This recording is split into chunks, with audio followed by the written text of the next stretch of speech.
아주 오래전 큰 고을에서 한참 떨어진 산자락에 목수 노인 장도현이 살고 있었습니다.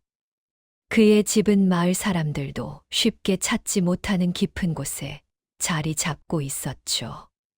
한때는 이 지역에서 가장 솜씨 좋은 목수로 이름을 날렸던 사람. 고을원님의 집도 부자들의 누각도 모두 그의 손을 거쳐갔습니다. 특히 그가 설계하고 지은 다리는 100년이 지나도 끄떡없다는 소문이 자자했습니다. 하지만 15년 전 그의 아내 혜숙이 병으로 세상을 떠난 후 모든 것이 달라졌습니다. 장례를 치른 다음 날 도현은 마을 사람들에게 작별 인사도 없이 홀연히 사라졌죠. 그가 다시 나타난 곳은 이 외딴 산자락이었습니다. 여보, 사람들 사이에서는 못 살겠소. 당신 없는 세상에서 웃고 떠드는 게 죄를 짓는 것만 같소. 도현은 매일 밤 아내의 영정 앞에서 이렇게 중얼거렸습니다. 그는 더 이상 무엇도 짓지 않았습니다. 먹고 살 만큼만 밭을 가꾸고 필요한 것들만 직접 만들었죠. 세월이 흐르면서 그의 몸은 점점 쇠약해졌습니다. 한때 통나무도 거뜬히 들어 올렸던 팔은 이제 장작을 패는 것조차 버거웠습니다. 손가락 마디마디는 뒤틀려 있었고 무릎은 비만 오면 쑤셨죠. 그날도 도현은 평소와 다름없는 하루를 보내고 있었습니다. 낡은 도끼로 장작을 몇 개 패고 묵은 나물로 저녁을 해먹었습니다. 기름을 아끼기 위해 등불은 최대한 작게 켰습니다. 이만하면 잘 살았다. 이제 남은 건 그때였습니다. 바람 소리와 함께 뭔가 이상한 기척이 들렸습니다. 짐승의 울음소리 같기도 하고 사람의 신음 같기도 한. 도현은 귀를 기울였습니다. 처음엔 무시하려 했습니다. 산속엔 온갖 소리가 다 있지. 하지만 그 소리는 점점 가까워졌습니다. 그리고 분명하게 들렸습니다. 제발, 누구, 없습니까? 여자의 목소리였습니다. 도현의 손이 잠시 멈췄습니다. 15년 동안 외면해온 세상이 다시 그를 부르고 있었습니다. 그는 천천히 일어나 문 쪽으로 걸어갔습니다. 문고리에 손을 얹은 순간 밖에서 쿵 하는 소리가 들렸습니다. 무언가 쓰러지는 소리였습니다. 도현은 더 이상 망설이지 않았습니다. 문을 열자 눈보라가 얼굴을 후려쳤습니다. 도현은 눈을 가늘게 뜨고 주변을 살폈습니다. 처음엔 아무것도 보이지 않았죠. 하지만 등불을 높이 들자 문 앞 눈 속에 쓰러져 있는 두 개의 그림자가 눈에 들어왔습니다. 젊은 여인이었습니다. 그리고 그녀의 품 안에는 대여섯 살쯤 되어 보이는 아이가 꼭 안겨 있었죠.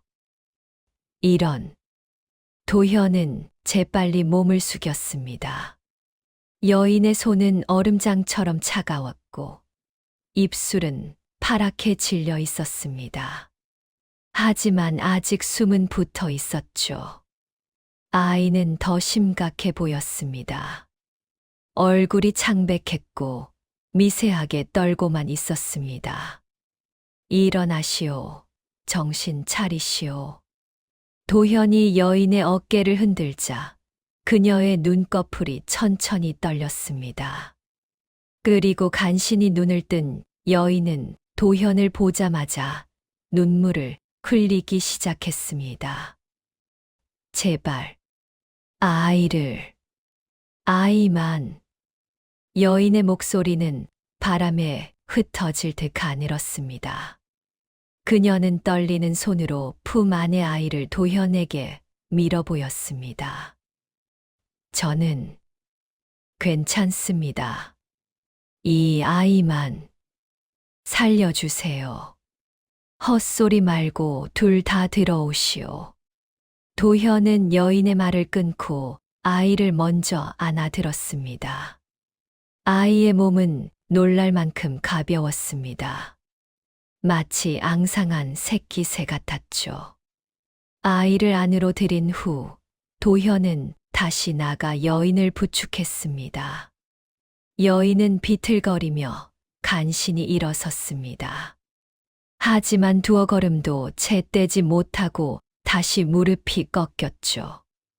도현은 이를 악물고 여인을 업었습니다. 15년 전이었다면 거뜬했을 일이었지만 지금의 그에게는 버거운 무게였습니다. 허리와 무릎에 통증이 왔지만 도현은 참았습니다. 한 걸음, 한 걸음 천천히 문지방을 넘었습니다. 문을 닫자 눈보라 소리가 약간 잠잠해졌습니다. 도현은 여인을 방바닥에 조심스럽게 내려놓고 이불을 꺼내 두 사람을 덮어주었습니다. 그의 유일한 이불이었죠. 일단 몸을 녹여야 해. 도현은 아궁이로 향했습니다. 하지만 장작더미를 보는 순간 얼굴이 굳었습니다. 남은 장작이 거의 없었습니다. 아까 저녁을 준비하면서 거의 다 써버린 것이죠. 남은 것으로는 두 사람을 살릴 만큼의 불을 지필 수 없었습니다. 도현은 방을 둘러보았습니다. 벽에 걸린 낡은 공구들이 눈에 들어왔습니다. 대패, 끌, 자귀, 먹통. 모두 젊은 시절부터 함께한 것들이었습니다. 아내가 살아있을 때 당신 목숨보다 소중히 여기는 것들이라고 농담했던 바로 그 연장들이었죠. 그리고 구석에는 먼지가 쌓인 설계판이 있었습니다. 도현이 마지막으로 설계했던 다리의 도면이 아직도 그려져 있었습니다. 완성하지 못한 채 아내의 죽음과 함께 중단된 그 작업. 어머니, 춥습니다. 갑자기 뒤에서 가느다란 목소리가 들렸습니다. 아이의 목소리였습니다. 도현이 돌아보자 아이가 이불 속에서 떨고 있는 모습이 보였습니다.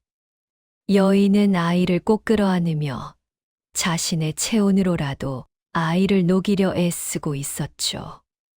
그 모습을 보는 순간 도현의 가슴이 철렁 내려앉았습니다. 15년 전 아내가 병상에 누워있을 때가 떠올랐습니다. 추운 겨울이었죠.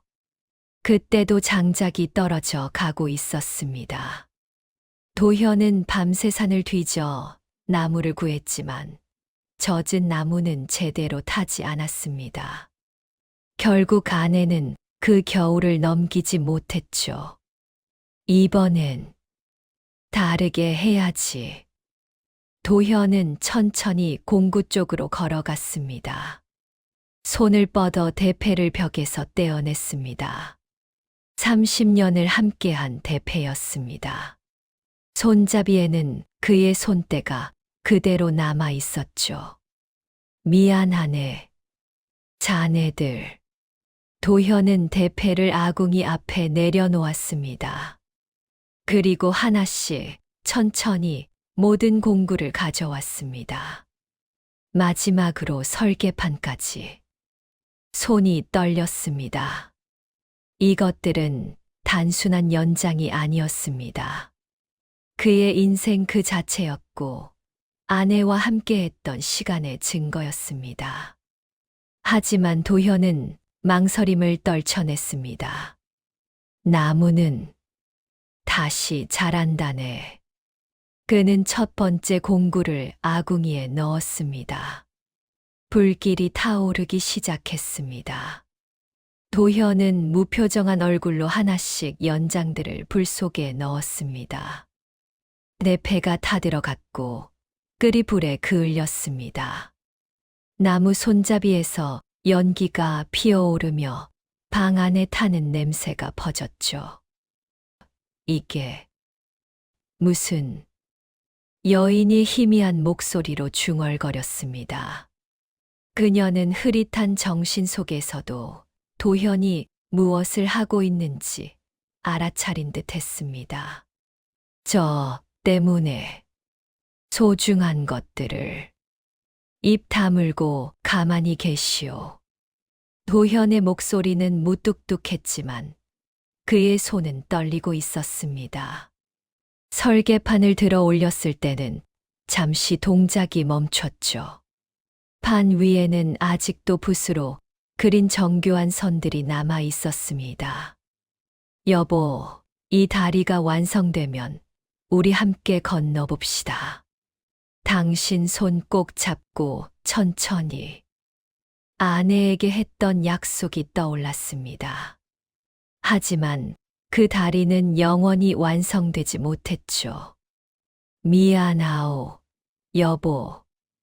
도현은 설계판을 불 속에 넣었습니다. 순간 불길이 크게 치솟았고 방 안이 따뜻해지기 시작했습니다.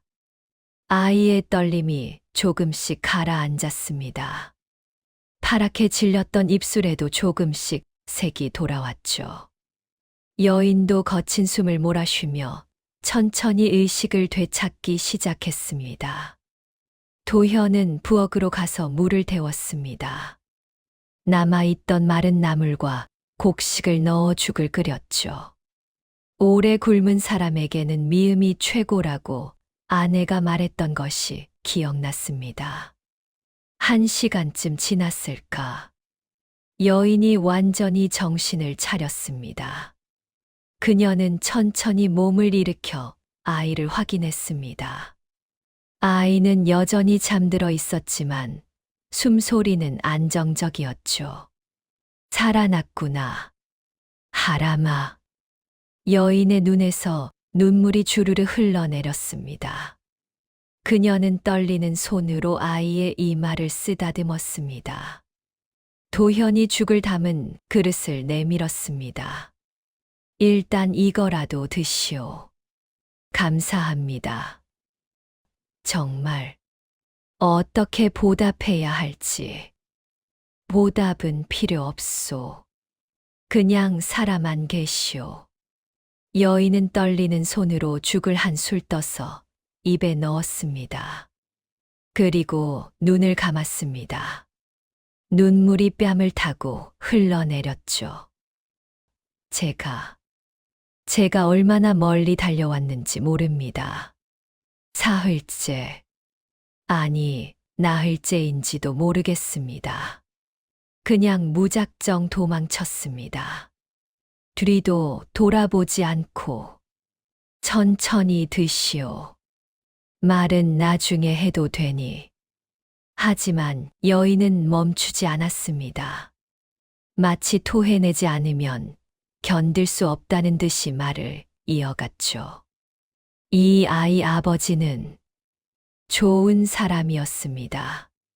가난했지만 성실했고 저와 하람이를 무척 사랑했죠. 하지만 여인의 목소리가 떨렸습니다. 작년 흉년 때 아이가 병에 걸렸습니다. 약값을 구하려고 남편은 어쩔 수 없이 돈을 빌렸습니다. 고을의 대금업자 최만득이라는 자에게. 도현의 눈빛이 순간 날카로워졌습니다. 최만득. 그 이름은 도현도 알고 있었습니다. 15년 전에도 악명 높았던 자였죠. 가난한 사람들에게 돈을 빌려주고는 턱없는 이자로 집과 땅을 빼앗아 가는 인간이었습니다. 남편은 갚으려고 애썼습니다. 밤낮 없이 일했죠. 하지만 이자가 너무 빨리 불어났습니다. 원금의 10배도 넘게. 그리고 여인이 숨을 크게 들이마셨습니다. 석 달 전 남편이 돌아오지 않았습니다. 나중에 들었습니다. 빚을 갚지 못한다고 만득의 부하들에게 맞아서 강물에. 여인은 더 이상 말을 잇지 못했습니다. 목이 메어 있었죠. 그 뒤로 만득은 저를 찾아왔습니다. 빚은 없어지지 않았다고 남편 대신 제가 갚아야 한다고 했습니다. 그리고 여인이 하람이를 꼭 끌어안았습니다. 이 아이를 데려가겠다고 했습니다. 아이를 팔면 빚을 갚을 수 있다고. 부잣집의 종으로 팔거나 기방에 팔거나 아니면 먼 나라 상인들에게 넘기겠다고. 도현의 주먹이 꽉 쥐어졌습니다. 불에 데인 상처가 쓰렸지만 그는 통증을 느끼지 못했습니다. 그래서 도망쳤습니다. 한밤중에 아이를 업고 무작정. 그 사람들이 쫓아왔습니다. 산으로 들어갔고 길을 잃었고 어떻게 여기까지 왔는지. 여인이 도현을 바라보았습니다.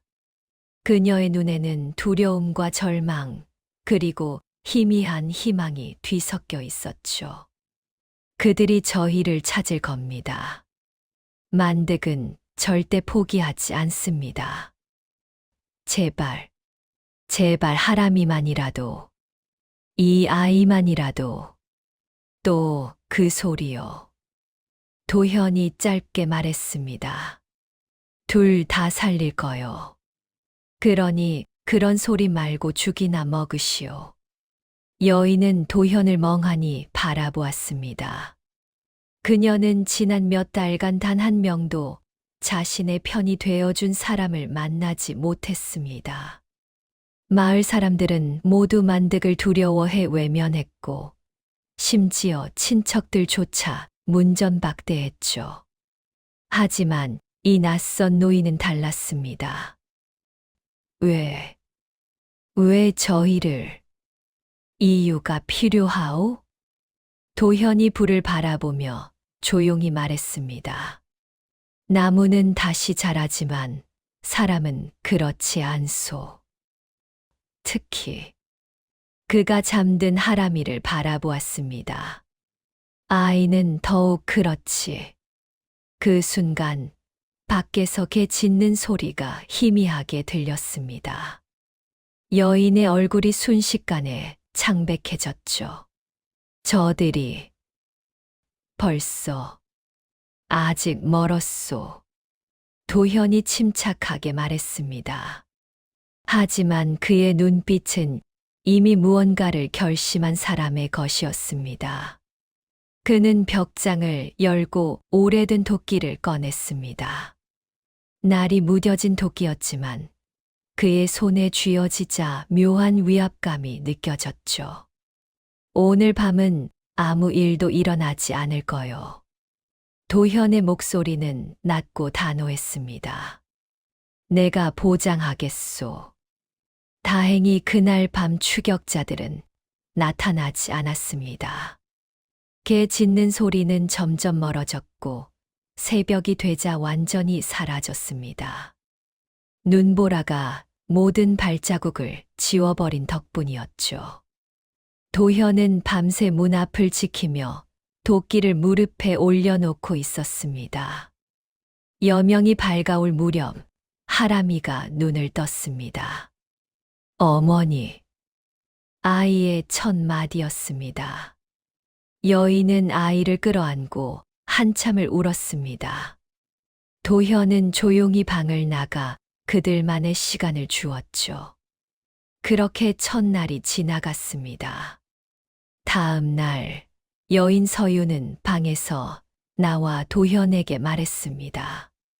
며칠만 쉬었다가 떠나겠습니다.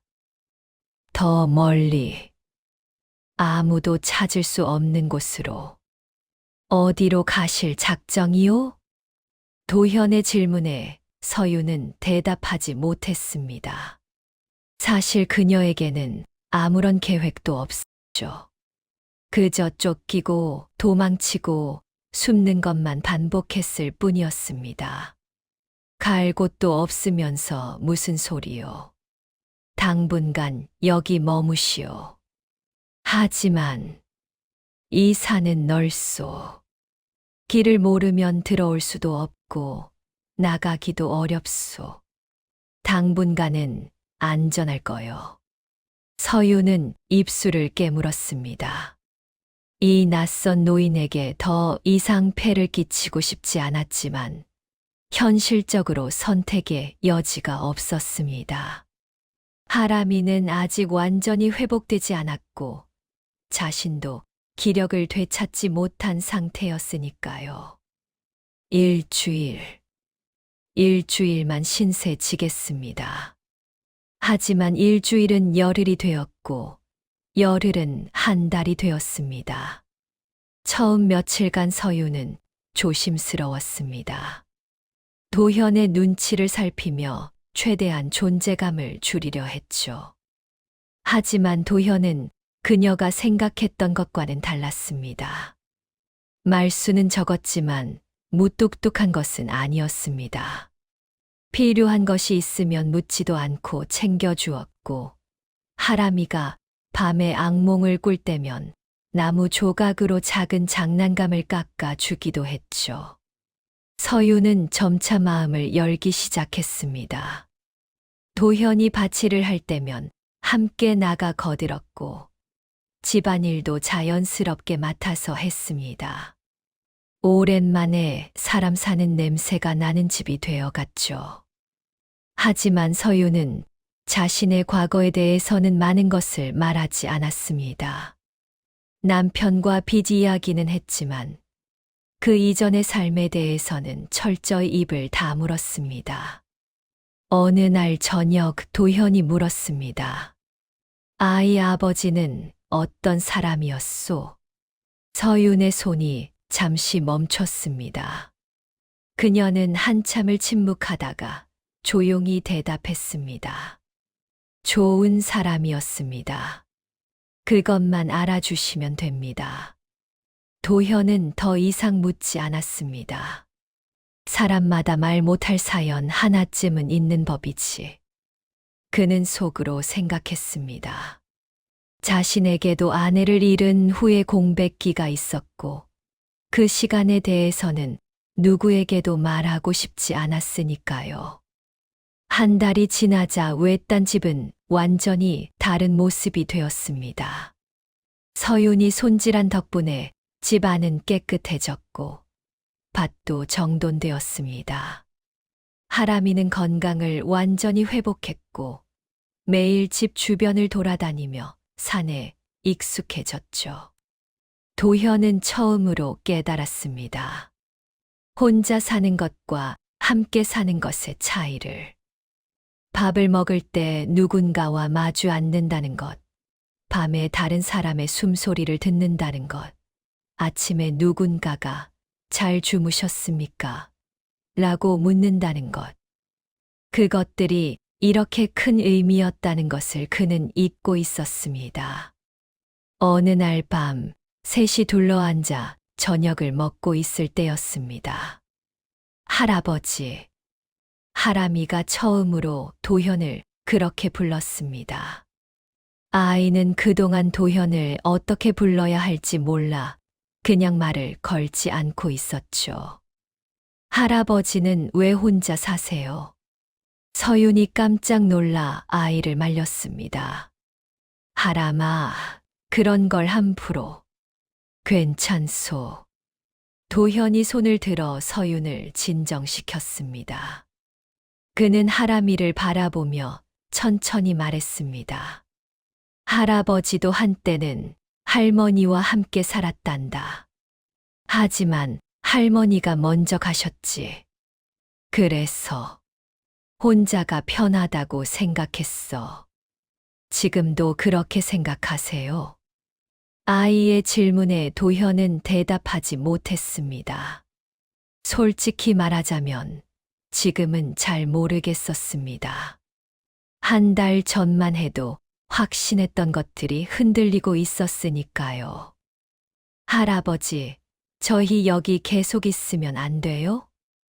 하람이의 눈이 반짝였습니다. 서윤이 황급히 아이를 안았습니다. 하람아, 우린 손님이야. 오래 있으면 안 돼. 하지만 어머니, 저 여기가 좋아요. 할아버지도 좋고, 산도 좋고. 제발. 아이의 목소리에 간절함이 묻어났습니다. 지난 몇 달간 도망 다니며 아이가 얼마나 불안했을지 짐작이 갔죠. 도현은 한참을 생각하다가 입을 열었습니다. 당분간은 여기 있으시오.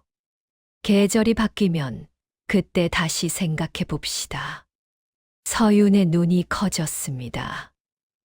정말 괜찮으신 겁니까? 나야 뭐 혼자 살던 집이 시끄러워져서 불편할 뿐이지. 도현은 투덜거렸지만 그의 입가에는 미세한 미소가 걸려 있었습니다. 그날 밤 도현은 오랜만에 아내의 영정 앞에 앉았습니다. 여보, 이게 맞는 걸까요? 당신 없이 다시 누군가와 산다는 게. 영정 속 아내는 웃고 있었습니다. 도현은 그 미소를 한참 바라보다가 조용히 말했습니다. 당신이라면 뭐라고 했을까요? 대답은 없었습니다. 하지만 도현은 알 것 같았습니다. 아내라면 분명 이렇게 말했을 것입니다. 당신, 사람은 혼자 살라고 태어난 게 아니에요. 도현은 천천히 고개를 끄덕였습니다. 그래요. 당신 말이 맞았어요. 언제나. 그렇게 석 달이 흘렀습니다. 겨울이 지나고 봄이 오려는 참이었습니다. 산의 눈이 녹기 시작했고 새들이 돌아왔습니다. 하람이는 이제 산길을 혼자서도 다닐 수 있을 만큼 익숙해졌고 서윤의 얼굴에도 웃음이 늘어났습니다. 하지만 도현은 알고 있었습니다. 이 평화가 영원할 수 없다는 것을. 눈이 녹으면 길이 드러나고 길이 드러나면 사람들이 올 수 있다는 것을. 그리고 그의 예감은 틀리지 않았습니다. 어느 날 오후 도현이 밭일을 하고 있을 때였습니다. 하람이가 헐레벌떡 달려왔습니다. 할아버지, 산 아래에서 이상한 사람들이 올라오고 있어요. 도현의 표정이 굳어졌습니다.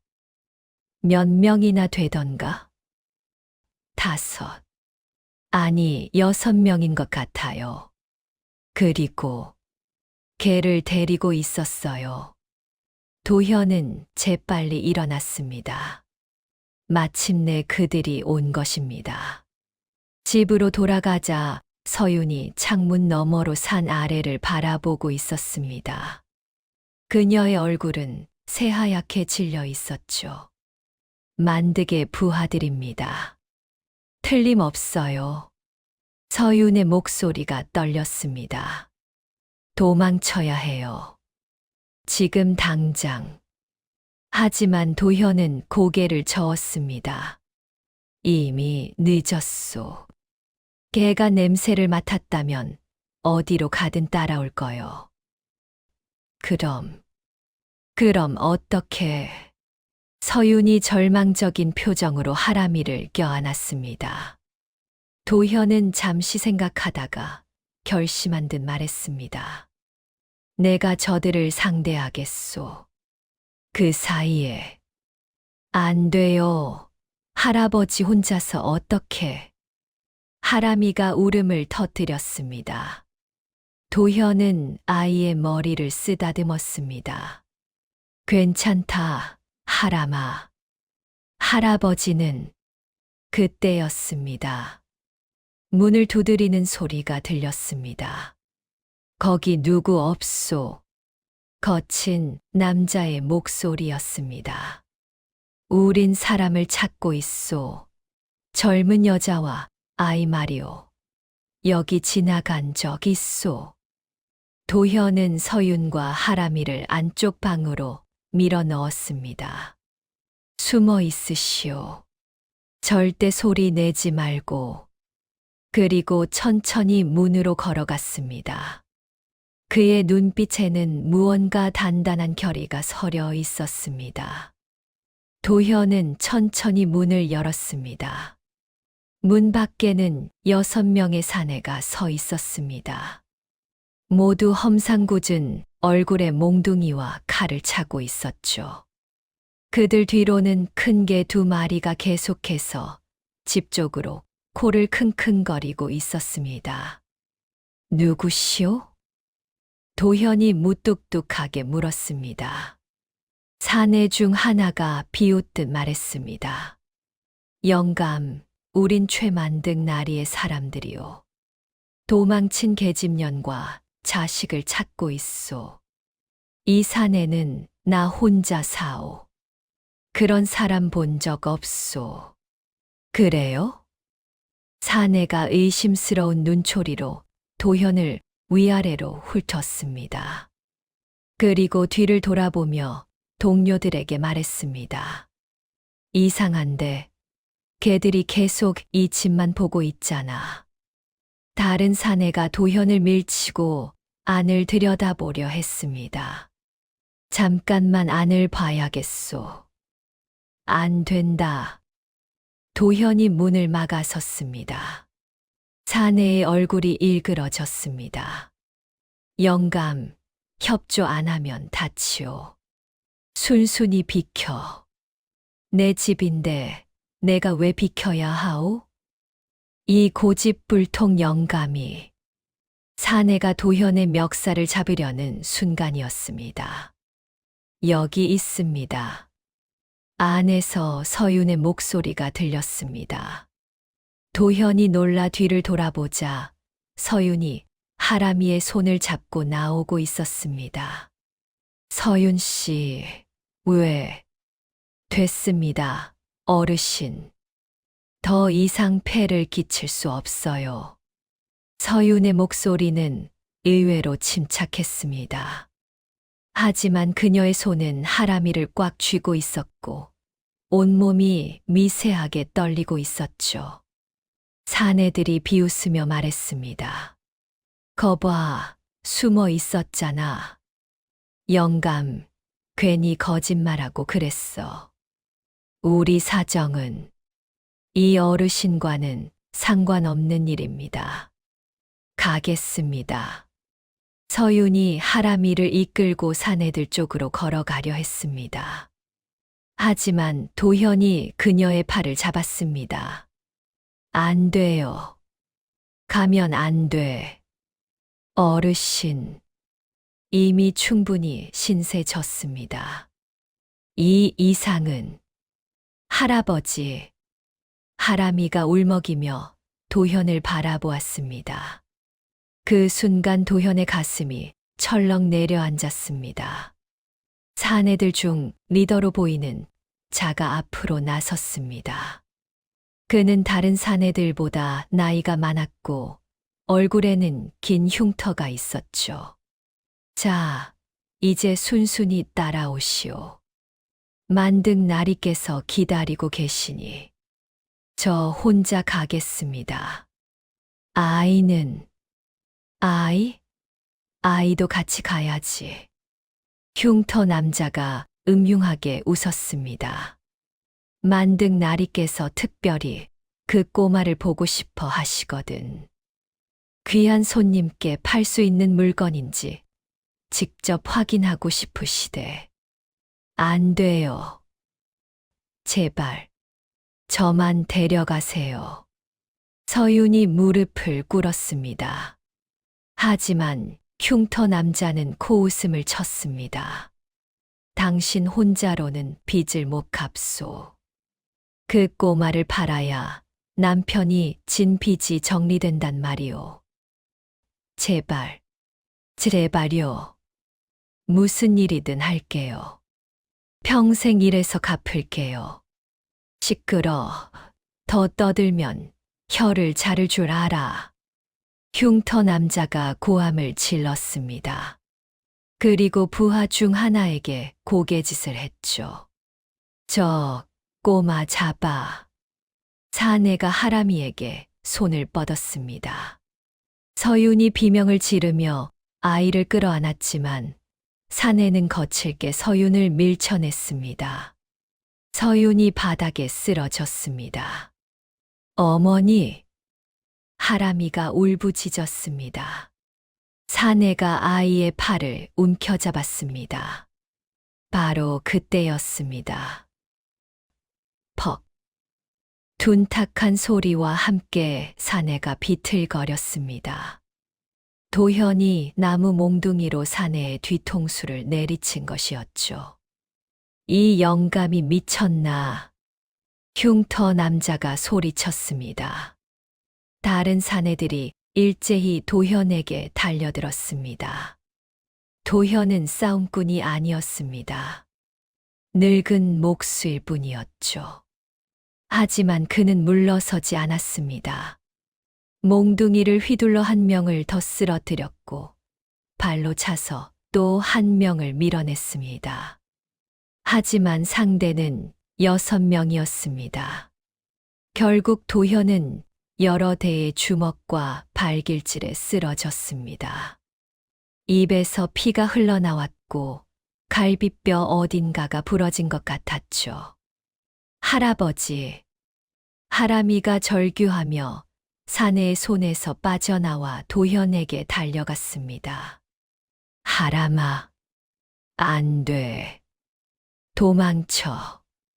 도현이 신음하며 말했습니다. 하지만 아이는 도현 앞을 막아서며 팔을 벌렸습니다. 할아버지한테 손대지 마. 아이의 목소리는 떨리고 있었지만 눈빛만큼은 흔들리지 않았습니다. 6살짜리 아이가 5명의 어른 앞을 막아선 것이죠.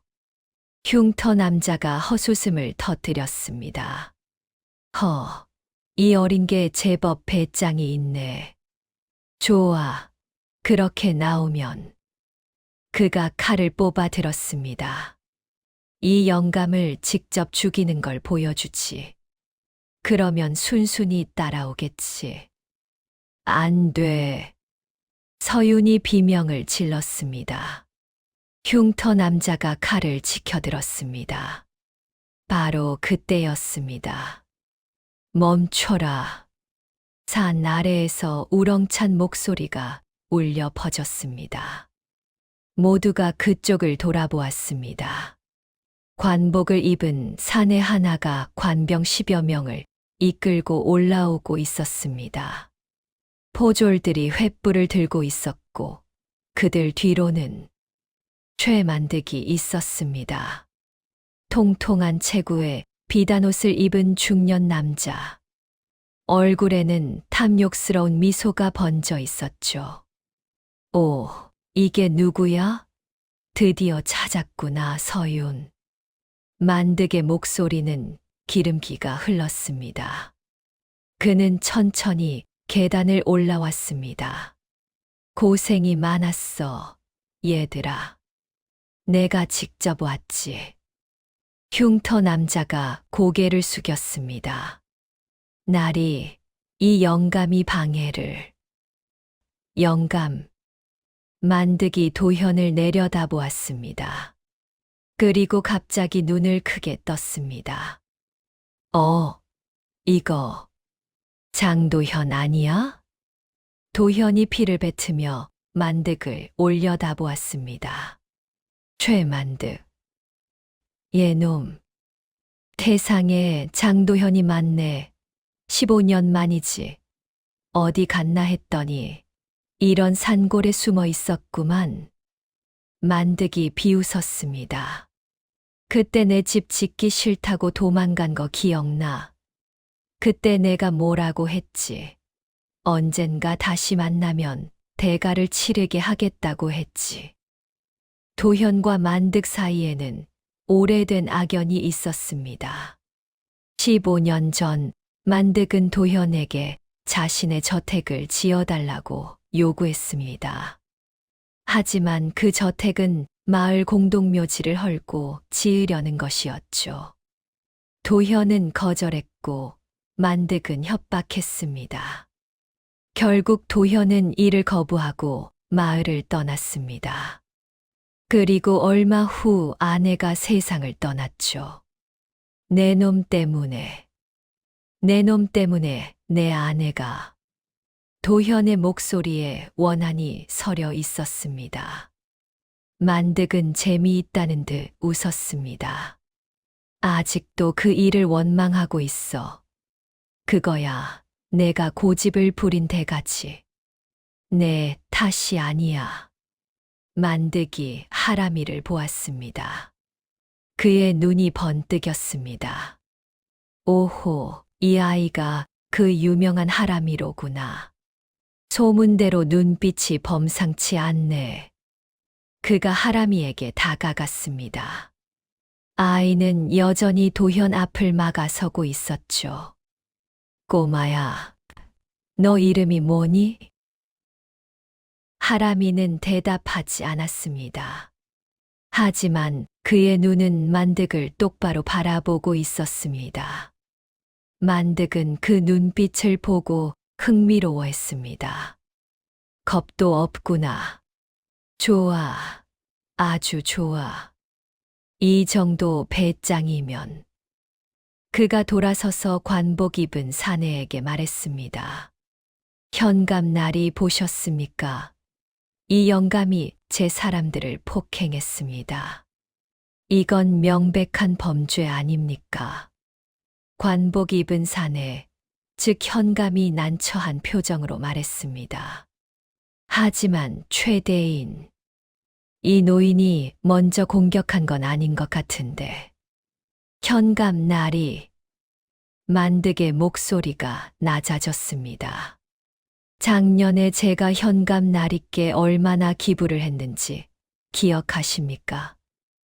그리고 올해 봄에 나리 아드님 과거 시험 준비에 얼마나 도움을 드렸는지도요? 현감의 얼굴이 굳어졌습니다. 그는 잠시 망설이다가 한숨을 쉬었습니다. 이 노인을 체포하라. 나리. 서윤이 울부짖었습니다. 하지만 포졸들이 다가와 도현을 붙잡았습니다. 그리고 저 여자와 아이도. 예. 포졸들이 서윤과 하람이에게도 손을 뻗었습니다. 서윤은 저항했지만 소용없었죠. 하람이는 끌려가면서도 계속 도현을 바라보았습니다. 할아버지, 할아버지. 도현은 쓰러진 채로 아이를 바라보았습니다. 아이의 눈에는 눈물이 가득했지만 그 눈빛만큼은 저 눈빛. 도현은 생각했습니다. 겁에 질린 눈이 아니야. 포기한 눈도 아니야. 저건 아이의 눈에는 무언가가 타오르고 있었습니다. 분노? 아니었습니다. 그보다 더 강한 것. 결의였습니다. 살아남겠다는, 그리고 반드시 돌아오겠다는 결의. 도현은 그 순간 깨달았습니다. 이 아이는 평범한 아이가 아니라는 것을. 이 아이 안에는 무언가 특별한 것이 있다는 것을. 하람아. 도현이 힘겹게 말했습니다. 포기하지 마라. 아이가 고개를 끄덕였습니다. 그리고 끌려가면서도 계속 도현을 바라보았습니다. 그들이 산을 내려가자 도현은 홀로 남았습니다.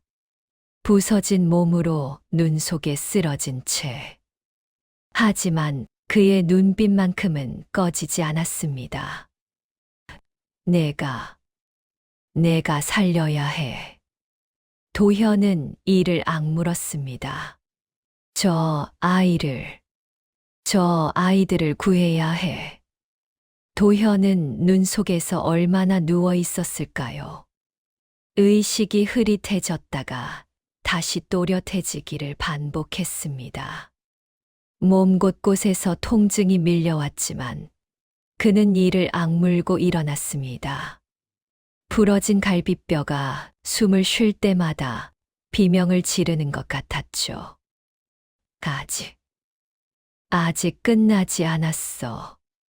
도현은 벽을 짚고 간신히 몸을 일으켰습니다.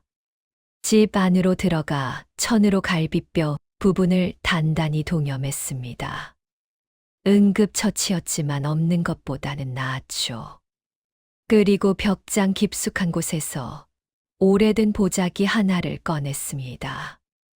보자기를 풀자 낡은 나무 상자가 나왔고 그 안에는 은자 몇 냥이 들어 있었습니다. 도현이 평생 모은 돈이었습니다. 아내의 병을 고치려고 모았지만 결국 쓰지 못한 돈. 아내가 죽은 후로는 쳐다보지도 않았던 돈이었죠. 미안하오, 여보. 당신을 위해 모은 돈인데. 도현은 은자를 품에 넣었습니다. 그리고 낡은 도롱이를 걸치고 지팡이를 짚었습니다. 산을 내려가는 길은 험했습니다. 부상당한 몸으로는 더욱 힘들었죠. 하지만 도현은 멈추지 않았습니다. 한 걸음, 한 걸음 천천히 내려갔습니다.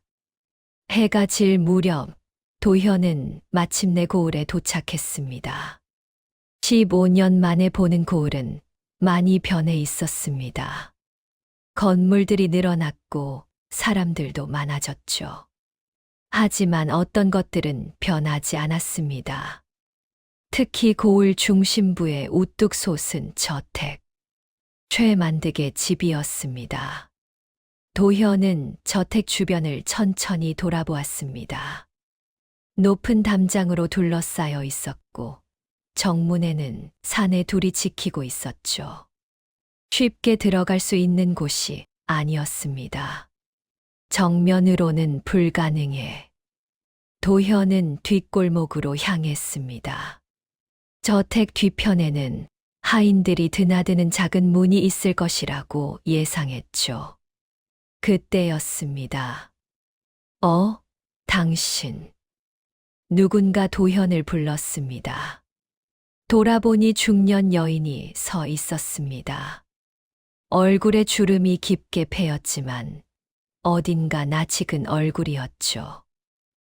혹시 장도현 씨, 당신은 기억 안 나세요? 옛날에 우리 집 사랑채 고쳐주셨잖아요. 김씨네 집. 김서방댁. 도현이 기억을 더듬었습니다. 15년도 더 전 일이었죠. 그때 김씨네는 고을에서 작은 쌀가게를 하고 있었습니다. 세상에, 어디 가셨나 했더니, 근데 그 몰골은 어쩐 일이세요? 여인이 걱정스럽게 물었습니다. 도현은 잠시 망설이다가 조심스럽게 물었습니다. 김서방댁. 혹시 최만득 저택에 대해 아는 게 있소? 여인의 얼굴이 굳어졌습니다. 왜 그걸 물으시는데요? 사정이 있소. 꼭 알아야 하오. 여인은 주변을 살피더니 도현을 골목 안쪽으로 끌고 갔습니다. 저택에는 들어가려고 하시는 거 아니죠? 절대 안 돼요. 왜요? 최만득은, 그 사람은 악마예요. 15년 전보다 더 나빠졌어요. 이제는 고을 전체를 쥐락펴락하고 있다고요. 여인이 목소리를 낮췄습니다. 현감도 관병들도 심지어 양반들도 만득의 눈치를 봐요. 돈으로 모든 걸 샀거든요. 거기 함부로 들어갔다간 그래도 가야 하오. 도현의 목소리는 단호했습니다. 여인이 한숨을 쉬었습니다. 무슨 일이신데 그러세요? 도현은 서윤과 하람이 이야기를 간략하게 했습니다. 여인의 표정이 점점 어두워졌죠. 그 여자, 들은 적 있어요. 남편이 빚 때문에 죽고 아이를 팔려고 한다는. 여인이 눈을 감았습니다. 그 아이, 아마 내일 넘어갈 거예요. 뭐라고? 만드기 북쪽 오랑캐 상인들과 거래하기로 했대요. 아이들을 사가는 상인들이죠. 내일 새벽에 거래가 이루어진다고 들었어요. 도현의 심장이 철렁 내려앉았습니다. 내일 새벽. 시간이 없었습니다. 들어가는 방법이 있소. 있긴 해요. 여인이 망설이다가 말했습니다. 뒷문이 있어요. 하인들이 쓰는 문인데 밤에는 한 명만 지켜요. 하지만 고맙소. 도현이 고개를 숙였습니다. 여인이 그의 팔을 붙잡았습니다. 혼자서는 안 돼요. 저택 안에 사내들이 10명도 넘어요. 무기도 있고. 그래도 가야 하오. 왜요?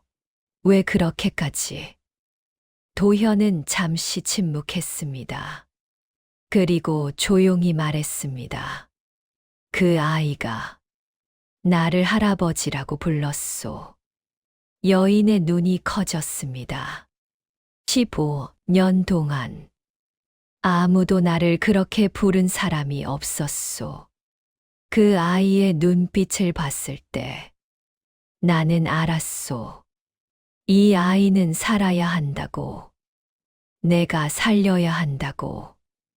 도현의 목소리에는 흔들림이 없었습니다. 그게 내가 아직 살아있는 이유일지도 모르겠소. 여인은 한참을 도현을 바라보다가 한숨을 쉬었습니다. 기다리세요. 그녀는 잠시 어디론가 갔다가 낡은 자루 하나를 들고 돌아왔습니다. 자루를 열자 밧줄과 작은 칼, 그리고 등불이 들어 있었죠. 이거라도 가져가세요. 그리고 여인이 품에서 작은 병을 꺼냈습니다. 수면제예요. 뒷문 지키는 사내는 술을 좋아해요. 밤이 깊으면 몰래 술을 마시죠. 이걸 술에 타면 도현이 여인의 손을 잡았습니다. 정말 고맙소. 꼭 살아서 나오세요. 그리고 그 아이도. 밤이 깊어갔습니다. 도현은 여인이 알려준 대로 저택 뒤편으로 향했습니다. 어둠 속에서 작은 문이 보였고 그 앞에는 한 사내가 술병을 들고 앉아 있었죠. 도현은 조용히 다가갔습니다. 그리고 어둠 속에서 작은 돌을 집어 던졌습니다. 돌이 담장 반대편에 떨어지며 소리를 냈죠. 응. 사내가 고개를 돌렸습니다. 그 순간 도현이 빠르게 움직여 사내의 목을 조르며 입을 막았습니다. 으윽. 사내가 버둥거렸지만 도현은 놓지 않았습니다. 곧 사내의 몸에서 힘이 빠졌고 도현은 조심스럽게 사내를 눕혔습니다. 죽인 것은 아니었습니다. 기절시킨 것뿐이었죠.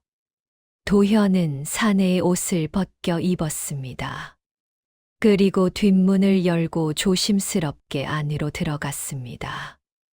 저택 안은 넓었습니다. 여러 건물이 복잡하게 연결되어 있었죠. 도현은 그림자를 따라 움직이며 건물 사이를 지나갔습니다. 복도를 지나던 중 두 사내의 대화 소리가 들렸습니다. 내일 새벽이면 끝이야. 오랑캐들이 은자 100냥을 준다잖아. 그 꼬마 하나에 100냥이나? 대단한데? 눈빛이 특별하다나 뭐라나. 귀족 집안 시종으로 팔 거래. 여자는? 그건 기방으로. 빚 갚고 남은 건 만등 나리가 챙기고. 도현의 주먹이 꽉 쥐어졌습니다. 하지만 그는 참았습니다. 지금 들키면 모든 게 끝이었으니까요. 사내들이 지나가자 도현은 계속 움직였습니다. 얼마나 지났을까? 건물 지하로 내려가는 계단을 발견했습니다. 직감적으로 그곳이라는 것을 알았죠. 계단을 내려가자 좁은 복도가 나왔고 양쪽으로 철창문이 달린 방들이 있었습니다. 감옥이었습니다. 도현은 하나씩 방을 확인했습니다. 대부분 비어 있었죠. 그리고 마지막 방에서 하람아, 울지 마. 엄마가 있잖아. 서윤의 목소리가 들렸습니다. 도현이 철창 앞으로 다가가자 어둠 속에서 두 사람의 모습이 보였습니다. 서윤은 하람이를 꼭 안고 있었고 아이는 소리 없이 울고 있었죠. 서윤 씨. 도현의 목소리에 서윤이 고개를 들었습니다. 그녀의 눈이 커졌습니다. 어르신, 어떻게? 쉿. 도현이 주변을 살폈습니다. 다행히 간수는 보이지 않았죠. 그는 품에서 작은 칼을 꺼내 자물쇠를 건드리기 시작했습니다. 할아버지. 하람이가 달려와 철창을 붙잡았습니다. 눈에는 눈물이 가득했지만 그 눈빛은 여전히 꺼지지 않았습니다. 조금만 기다려라. 금방 꺼낼게. 딸칵. 자물쇠가 열렸습니다. 도현이 문을 열자 서윤과 하람이가 밖으로 나왔습니다. 어서 가야 해요. 빨리. 도현이 그들을 이끌고 계단으로 향했습니다. 하지만 계단 위에서, 거기서 사내의 목소리가 울려 퍼졌습니다. 횃불을 든 사내 셋이 계단 위를 막아서고 있었죠. 도현의 얼굴이 굳어졌습니다. 들킨 것입니다. 도둑이야, 도둑. 사내의 외침이 저택 전체에 울려 퍼졌습니다. 곳곳에서 발소리가 들려왔습니다. 최소 10여 명은 되는 것 같았죠. 도현은 재빨리 서윤과 하람이를 뒤로 감쌌습니다. 막다른 골목인데 어디로 도망갈 건데, 영감. 사내 중 하나가 비웃으며 칼을 뽑았습니다. 다른 사내들도 계단을 내려오기 시작했죠. 도현은 주변을 둘러보았습니다. 지하, 감옥. 출구는 저 계단뿐이었습니다. 완벽한 함정이었죠. 어르신, 저희 때문에. 서윤의 목소리가 떨렸습니다. 하지만 도현은 고개를 저었습니다. 뒤로 물러서 있으시오. 도현은 품에서 작은 칼을 꺼냈습니다. 하지만 그것으로 무엇을 할 수 있을까요? 그는 늙은 목수일 뿐이었고 상대는 무기를 든 장정들이었습니다. 첫 번째 사내가 칼을 휘둘렀습니다. 도현은 간신히 몸을 피했지만 팔에 베었습니다. 피가 흘러내렸죠. 두 번째 공격이 날아왔고 도현은 비틀거리며 뒤로 물러섰습니다. 이대로는 안 돼. 도현의 머릿속이 빠르게 돌아갔습니다. 정면 돌파는 불가능했습니다. 그렇다면 그의 시선이 천장으로 향했습니다. 오래된 건물이었습니다. 목조 구조물. 도현은 목수였습니다. 그는 한눈에 건물의 약점을 파악할 수 있었죠. 저 기둥. 지지대 역할을 하는 핵심 기둥이었습니다. 하지만 낡아서 곳곳이 썩어 있었죠. 저것만 무너뜨리면. 하람아. 도현이 소리쳤습니다. 저 벽 쪽 횃불 가져와. 아이는 주저하지 않고 달려가 벽에 걸린 횃불을 집어들었습니다. 그리고 도현에게 던졌죠. 도현이 횃불을 받아 곧장 썩은 기둥에 불을 붙였습니다. 이 미친 영감이. 사내들이 소리쳤습니다. 하지만 이미 늦었습니다. 마른 나무는 순식간에 불길에 휩싸였고 기둥이 타들어 가기 시작했습니다. 무너진다. 도망쳐. 사내들이 비명을 지르며 계단으로 달려갔습니다. 지금이야, 뛰어. 도현이 서윤과 하람이의 손을 잡고 계단으로 뛰어 올랐습니다. 뒤에서 우지끈 소리와 함께 천장이 무너지기 시작했죠. 계단을 올라가는 동안 건물 전체가 흔들렸습니다. 불길이 빠르게 번지고 있었습니다. 막아라. 저들을 막아. 위에서 최만득의 목소리가 들렸습니다. 그는 비단 잠옷 차림으로 복도에 서 있었죠. 그의 뒤에는 흉터 남자를 포함한 부하 6명이 있었습니다. 도현은 멈추지 않았습니다. 그는 있는 힘을 다해 계단을 올라갔습니다. 복도에 도착하자마자 흉터 남자가 칼을 휘둘렀습니다. 도현은 몸을 낮춰 피했고 동시에 남은 힘을 다해 흉터 남자의 배를 들이받았습니다. 흉터 남자가 비틀거렸습니다. 도현은 그 틈에 서윤과 하람이를 앞으로 밀었습니다. 뛰어, 정문으로. 어르신은요? 나는 괜찮아. 어서. 서윤이 망설였습니다. 하지만 하람이가 어머니의 손을 잡아 끌었습니다.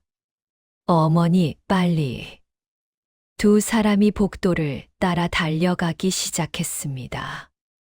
만득의 부하 몇 명이 그들을 쫓으려 했지만 도현이 몸으로 막아섰습니다. 비켜, 영감. 사내가 도현을 밀쳤습니다. 도현은 바닥에 쓰러졌지만 사내의 발을 붙잡았습니다. 사내도 함께 넘어졌죠. 이 고집불통 영감이. 또 다른 사내가 도현을 발로 찼습니다. 갈비뼈에서 날카로운 통증이 왔지만 도현은 입을 악물고 견뎠습니다. 그때였습니다. 불이야, 불. 누군가 소리쳤습니다. 지하에서 시작된 불길이 건물 전체로 번지고 있었습니다. 복도에도 연기가 차오르기 시작했죠. 나리, 빨리 피하셔야 합니다. 흉터 남자가 만득을 부축했습니다. 만득은 분노에 찬 얼굴로 복도 끝을 바라보았습니다. 서윤과 하람이가 이미 모퉁이를 돌아 사라진 후였죠. 저 계집년과 꼬마. 반드시 찾아내서. 지금은 안 돼요. 불이 너무 빨리 번지고 있습니다. 만득은 이를 갈았지만 결국 돌아서서 반대편 출구로 달려갔습니다. 다른 부하들도 모두 그를 따라 도망쳤죠. 복도에는 도현만 남았습니다. 그는 천천히 몸을 일으켰습니다. 온몸이 비명을 지르는 것 같았지만 그는 미소를 지었습니다. 해냈어. 저 아이들을 구했어. 연기가 점점 짙어졌습니다. 도현은 출구를 향해 비틀거리며 걷기 시작했습니다. 하지만 몇 걸음 가지 못해 무릎이 꺾였습니다. 아, 여기까지인가. 도현의 시야가 흐려졌습니다. 그때 멀리서 목소리가 들렸습니다. 할아버지, 할아버지. 하람이의 목소리였습니다. 안 돼, 위험해. 서윤이 아이를 말리는 소리도 들렸죠. 하지만 작은 발소리가 점점 가까워졌습니다. 하람아, 가야지. 위험해. 도현이 힘겹게 말했습니다.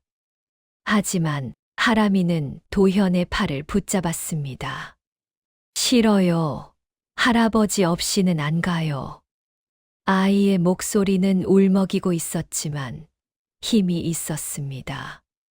순간 서윤도 반대편 팔을 잡았습니다. 어서요. 함께 나가요. 두 사람이 도현을 부축해 일으켰습니다. 그리고 셋이 함께 연기 자욱한 복도를 빠져나갔습니다. 정원을 지나고 정문을 통과했습니다. 뒤에서는 건물이 무너지는 소리가 요란하게 울려 퍼졌죠. 거리로 나오자 사람들이 모여들고 있었습니다. 불구경을 하는 사람들, 소방수들. 저기다, 저 여자랑 꼬마. 누군가 소리쳤습니다. 만득의 부하들이었습니다. 하지만 그때, 잠깐, 관복을 입은 사내가 나타났습니다. 현감이었습니다. 하지만 그의 옆에는 낯선 사람이 서 있었죠. 더 높은 관직의 옷을 입은 사람이었습니다. 관찰사 나리. 현감이 그 사람에게 조심스럽게 말했습니다. 이 사건, 조사가 필요할 것 같습니다. 관찰사는 타오르는 저택을 바라보다가 최만득을 보았습니다.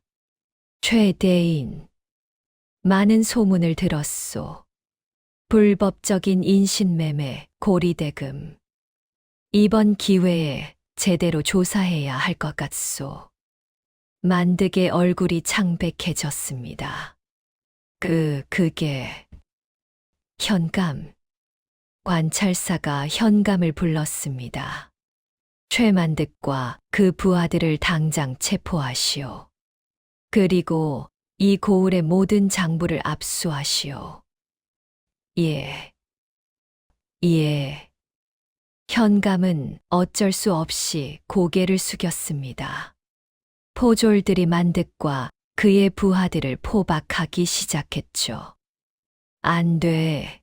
이건 오해요. 오해라고. 만득이 발버둥 쳤지만 소용없었습니다. 도현은 그 모습을 보며 쓴웃음을 지었습니다. 결국 하늘이 본 거야. 서윤이 도현을 부축하며 물었습니다.